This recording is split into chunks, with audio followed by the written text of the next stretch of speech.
சாக்சியை சமாதானப்படுத்திவிட்டு வெளியே வந்தவனின் எதிரில் மார்பின் குறுக்காய் கைகளை கட்டியவாறு வந்து நின்றான் அதர்வா. என்ன ராம், வந்தன்னைக்கே டயலாக்லாம் செமையாக பேசினீங்க, இப்போ என்ன ஆச்சு? ஒன்றும் கூறாமல் அவனையே பார்த்திருந்தான் ராம். இதுக்கு தான் அவங்க தகுதிக்கு ஏற்ற இடத்துல இருக்கணுங்கிறது. சரி சரி, செட்டில்மெண்ட்லாம் கரெக்டாக பார்த்து வாங்கிட்டு போங்க என்றான். Meet you soon in development environment Atharva, bye for now என நமட்டு சிரிப்பு சிரித்துவிட்டு நகர்ந்தான் ராம். அதர்வா கோபத்தோடு ஏதோ பேசத் தொடங்க அந்நேரம் அவன் மொபைல் ஒலித்தது. அழைப்பை ஏற்றவன் சொல்லுங்க மாமா என்றவாறே தனது அறைக்கு சென்றான். என்னாச்சு அதர்வா, ஏன் குரல் ஒரு மாதிரி இருக்கு என்றான் விநாயக். நடந்ததை கூறியவன், இருந்தாலும் அவனுக்கு திமிரு ஜாஸ்தி தான் மாமா, எப்படி பேசிட்டு போறான்னு பாருங்க. சரி விடு அதர்வா, எதுக்கும் நம்ம ஆட்களை அனுப்பி மேலோட்டமாக அவனை கண்காணிக்க சொல்லு. எங்கே வேலைக்கு போகிறான், வேற யாரையாவது மீட் பண்ணுறானா பார்க்க சொல்லு என்றான் விநாயக். அவன்தான் ஊரை விட்டு போகிறானே, அங்கே எதுக்கு அவனை ட்ரேஸ் பண்ணணும்? புரியாமல் பேசாத அதர்வா. எப்போ ஒருத்தர் மேலே சந்தேகம் வந்துடுச்சோ அதுக்கு மேலே அவங்கள சாதாரணமாக நினைக்கக்கூடாது. அதுவும் இல்லாமல் இப்போ கொஞ்ச நாளாக யாரோ நம்மளை நெருங்க ட்ரை பண்ணுற மாதிரியே தோணுது. அதான் ஜாக்கிரதையாக இருக்கலாமேன்னு நினைக்கிறேன் என்றான் விநாயக். அவர்கள் கூறியது போலவே அவர்களை அதர்வாவின் ஆட்கள் பின்தொடர அவர்கள் ஏசிபியின் உதவியுடன் கம்பெனியில் சேர்ந்தனர்.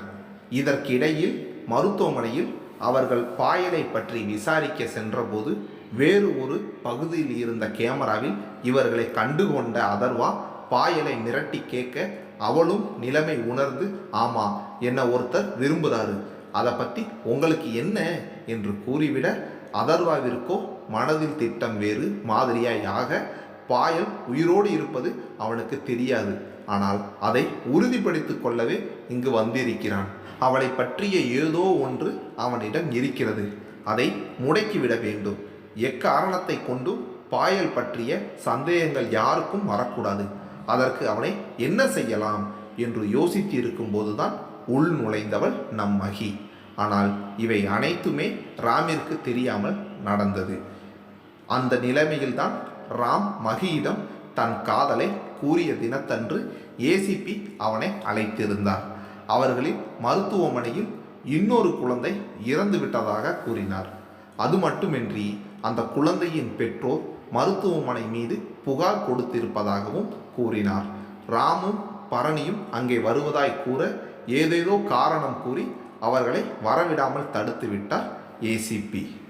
அதே நேரம் விநாயக்கிடம் நடந்ததை கூறினான் அதர்வா. அவன் ராமை விடுத்து மகியை கண்காணிக்க கூறினான். அது ஒரு பெண் என்ற பட்சத்தில் யாருக்கும் சந்தேகம் வருவது கடினம் என முடிவு செய்து அதை செயல்படுத்தவும் செய்தனர். அவர்களின் மூலம் இவர்களின் காதலை அறிந்தவர்களுக்கு ஒரு சிறு நிம்மதி. பாயல் உயிரோடு இல்லை என ராம் நம்பிவிட்டதாகவே முடிவுக்கு வர அவன் கையில் இருக்கும் பாயலை பற்றிய ஆதாரத்தை மட்டும் வெளிவராமல் பார்த்து கொண்டால் போதும் என மகியை வைத்து 2 முறை எச்சரிக்கை விடுத்தனர். இதற்கு முக்கிய காரணம் அந்த பெற்றோர் கொடுத்த புகார் தற்போது வரை 10ஓடு 11ஆக இருக்கும் கேஸ். ஏதும் பிரச்சனை என்றால் கூட டிசிபியை வைத்து சரி கட்டி விடலாம். ஆனால் பாயல் விஷயம் தெரிய வந்தால் பூதாகரமாக வெடித்துவிடும் என்பதே. இதற்கிடையில் சென்னை செல்வதாய் கூறி சாக்சி கிளம்ப அவள் ராமை சந்தித்து அவன் ஏதாவது கூறிவிடக்கூடாது என்று பயந்து ஏர்போர்ட்டிலிருந்து வரும் வழியிலே அவளை கடத்த முடிவு செய்தனர். ஆனால் அதையும் மீறி அவள் ராமிடம் வந்துவிட்டாள். வெளியிடங்களில் அவனை கண்காணிப்பவர்களுக்கு ஏனோ தங்களை யாரோ பின்தொடர்வதாய் தோன்ற விநாயக் அவர்களை பொது இடங்களில் தொடர வேண்டாம் என கூறிவிட்டான்.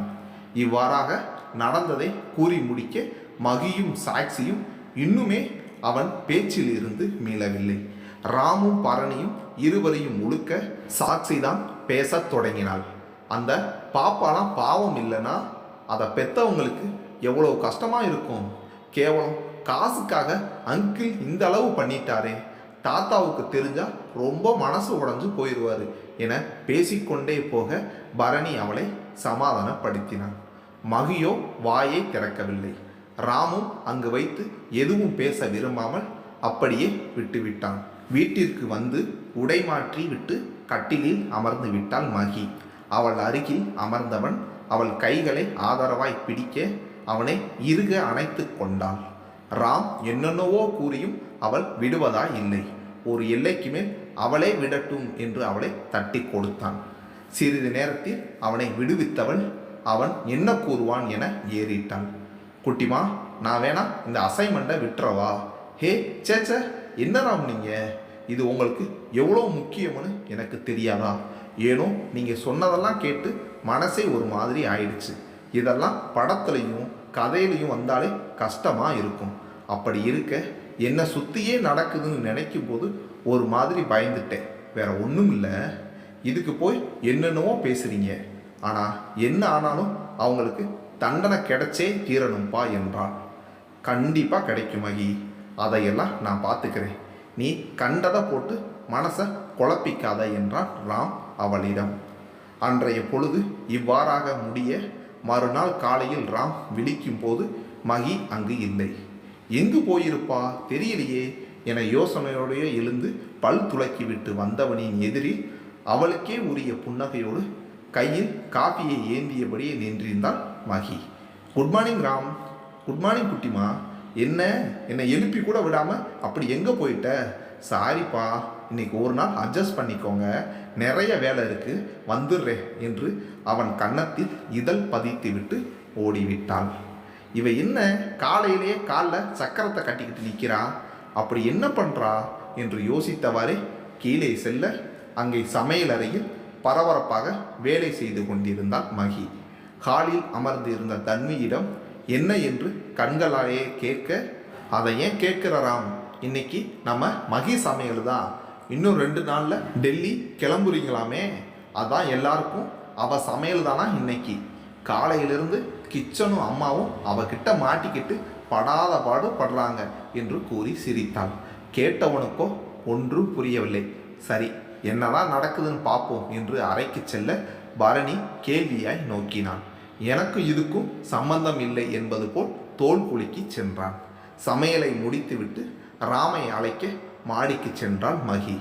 ராம், வாங்க சாப்பிடலாம், இன்னைக்கு எல்லாமே நானே சமைச்சேன், வாங்க சாப்பிட்டு எப்படி இருக்குன்னு சொல்லுங்க என்று புரிந்து தள்ளியவள் எதிரே இருப்பவன் ஒன்றும் கூறாமல் இருக்க இடுப்பில் கை வைத்து என்னவென்று புருவம் உயர்த்தி கேட்டாள். அவளின் செய்கையை ரசித்தவன், ஹே பொண்டாட்டி, கொஞ்சம் இப்படி பக்கத்தில் வந்து உட்காரு முதல்ல என்றான். மறுபேதும் கூறாமல் அவன் அருகில் அமர்ந்தவள் என்ன கேட்பான் என்றறிந்து ஒன்றுமே பேசவில்லை. அவளை தோளோடு அணைத்தவன், நாம டெல்லி போகிறோமாமே, அவனிடம் கேட்காமல் எடுத்த முடிவு என்பதற்கான கோபம் துளியும் இல்லாமல் மிக சாதாரணமாக கேட்டான். மகியிடம் பதில் இல்லை. குட்டிமா, டெல்லி போயிட்டோம்னா நான் இவ்வளோ நல்ல பையனாலாம் இருக்க மாட்டேன். அங்கே நீயும் நானும் மட்டும்தான், ஞாபகம் இருக்கல, அப்புறம் எதுவுமே அவுட் ஆஃப் சிலபஸ்ன்னு சொல்ல முடியாது, பார்த்துக்கோ என்றான். அவன் பேச்சின் அர்த்தம் புரிந்தவளுக்கு கன்னங்கள் அதுவாகவே சூடேற அவன் மார்பில் செல்லமாய் குத்தினாள். என் மேலே கோவமே வரலையா ராம் என்று கேட்டாள். என் குட்டி பேபி மேலே எனக்கு என்னடா கோவம்? ஏதோ ஒரு காரணத்துக்காக உனக்கு டெல்லி போகணும்னு தோணிடுச்சு, இதில் என்ன இருக்குது? ராம், நீங்கள் சொல்கிறது கரெக்டு தான். அங்கே நாம் சீக்கிரம் போனால் அட்லீஸ்ட் அடுத்து எந்த பேபிக்கும் எதுவும் ஆகாமல் தடுக்க ட்ரை பண்ணலாம்ல என்றான். மகி என்றான். ஆமாப்பா, ப்ளீஸ், அதுக்காகத்தான் போகணும்னு சொல்கிறேன். நேற்று நீங்கள் சொன்னதை கேட்டதில் இருந்தே மனசு சரியில்லை, ரொம்ப கஷ்டமாக இருந்தது என்றான். சரிடா, இருந்தாலும் அப்படி நினச்ச உடனேலாம் போயிட முடியாது, நான் ஏசிபிட்ட பேசுகிறேன், என்ன சொல்கிறாருன்னு பார்ப்போம் என்றான். என்ன ஆனாலும் போயே ஆகணும் என்றான். ஒருவேளை அவர் வேண்டாம்னு சொல்லிட்டா என்றான். நாம தான் கல்யாணத்துக்கு அப்புறம் ட்ரிப்பு எதுவும் பிளான் பண்ணலையே, ஸோ டெல்லியை சுற்றி பார்க்கலாம், ஆனால் நம்ம போகிறோம், அப்போது ஹனிமூன் ட்ரிப் போட்டுடலாம்ங்கிற. இப்படி பொண்டாட்டி யாருக்கு கிடைக்கும் என்றான். ஐயோ, எப்போ பார்த்தாலும் இப்படியே பேசிக்கிட்டு இருங்க, பின்ன இப்படி ஒரு பொண்டாட்டியை பக்கத்தில் வச்சுக்கிட்டு இன்னும் பேசுகிற லெவலில் தாமா இருக்கேன். அவன் என்று அவன் அதற்கு மேல் பேச விடாமல் அவன் வாயை பொத்தியவரை வெளியே இழுத்து சென்றாள். அனைவரையும் அமர்த்தி அவளை பரிமாறினாள். ஐயோ, இவ்வளோ சின்ன வயசில் எனக்கு இந்த சோதனையா கடவுளே, காப்பாத்து என்றான் பரணி. டேய் அண்ணா, வேணாம். பரணி, என்னடா என் பொண்ணை கிண்டல் பண்ணுற, அதெல்லாம் நல்லா தான் சமைச்சிருப்பா, வாயை மூடிட்டு சாப்பிடுடா என்றார் ராஜசேகர்.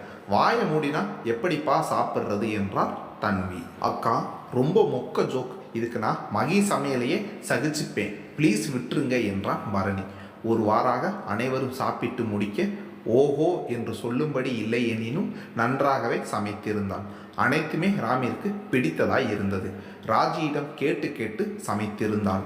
அனைவரும் அவளை பாராட்டி விட்டு செல்ல ராமோ ஒன்றும் கூறாமல் எழுந்து சென்று விட்டான். மகிக்கோ ஒரு மாதிரியாய் ஆகிவிட்டது. இருந்தும் எதையும் காட்டிக்கொள்ளாமல் சாப்பிட்டு விட்டு எழுந்தாள்.